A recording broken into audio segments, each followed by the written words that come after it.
votes, taking up dozens of hours, are expected next week in the House of Commons. The opposition has pulled together hundreds of amendments to the Conservatives' controversial budget implementation bill. They want to delay its passage. They say changes in Bill C-38 are reckless and will dramatically alter Canada's social programs and environmental protection laws. The opposition to Bill C-38 is growing, and it's growing among Conservatives. So I think that we have a very good chance of getting this. There may not be wiggle room, but they better find some soon, because Mr. Harper has unhappy members of his own caucus, unhappy members of his own party who voted for him, who are simply not going to tolerate the destruction of so much of the core fundamental laws that protect not just fish habitat but clean water and forests. This law is a linchpin to protecting the environment in Canada, and they're trying to get rid of it through it basically by stealth. What we've learned is that when you actually open the conversation to Canadians, they're interested in it. We want to open the conversation, the Conservatives don't. So, are we expecting rallies and hundreds of thousands of people marching on Parliament Hill? No. But when people start to see the impacts on their pensions, on their employment insurance, on environmental standards that get completely blown out of the water, you will see all of these, and they'll point back to this moment. I know this is going to create a bit of a spectacle and some good political theater for people who are into that, but will it really make any difference in the long run to have all these motions trying to hold up this budget bill? No, I don't think so. The bill will pass. There's a possibility that some other bills, which are important, for example, the pooled retirement savings plan legislation, might get sideswiped. But the Conservatives know how to run a House of Commons, and I think they'll get their bill passed, and they'll get the other legislation passed as well. And in a way, Nathan Cullen, I think, raised the germane point.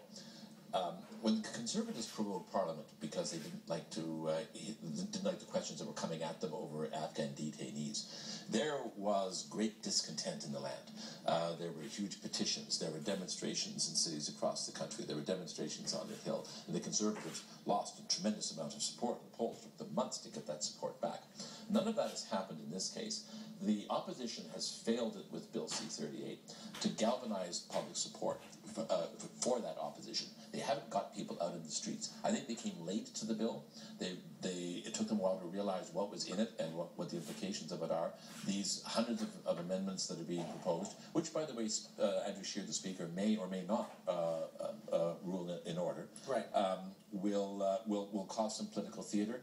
The government has taken a hit in terms of its overall popularity, but I don't think there's anything fundamental that will affect the government as a result of these tactics. All right, let's take a call from Tim in Shelburne, Ontario. Hello, Tim. What irks me most about this Bill C-38 and the Harper government is the way they, like Joe Oliver, Michelle Rempel, and Stephen Harper, keep saying that they're doing what Canadians have mandated them to do in the last election. Almost everything in this bill wasn't in their election platform. EI, changes to the Environmental Act, and OES. And even the PBO said that changes to OES weren't necessary, but they still put it in. And finally, on the voting for this bill, I know a few Conservative MPs were approached by their constituents and told to vote no on this bill, but they still went ahead and voted yes, because that's what Stephen Harper wants them to do. All right, thank you for your call. Let's go to Joshua in Prince Rupert, British Columbia. Hello, Joshua. Joshua, are you there? Yes, I'm here. Yeah, go ahead, please. We live down here in a beautiful North Coast Pacific, and I really fear that Bill C-38 is going to change our watershed and how it's going to impact our recreational tourism, just your basic fishing adventures, where people come from all around the world just to catch a fish.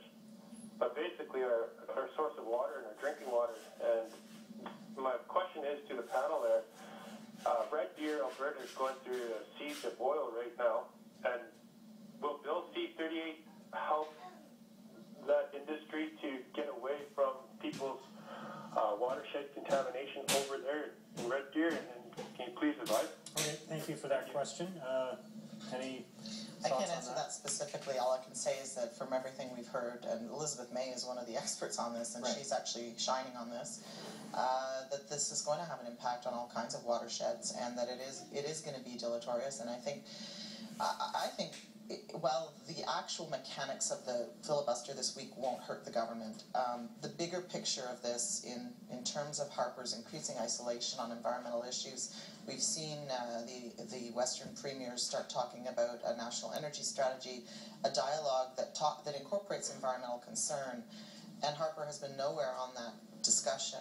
We saw 2 former Conservative fisheries ministers come out against, I believe, this bill, and a former National Roundtable on the Economy member, Bob Mills, a former Reform MP, speak out. So you've got a large chorus of Conservatives speaking out on this bill. I think that does speak to Harper's increasing political isolation.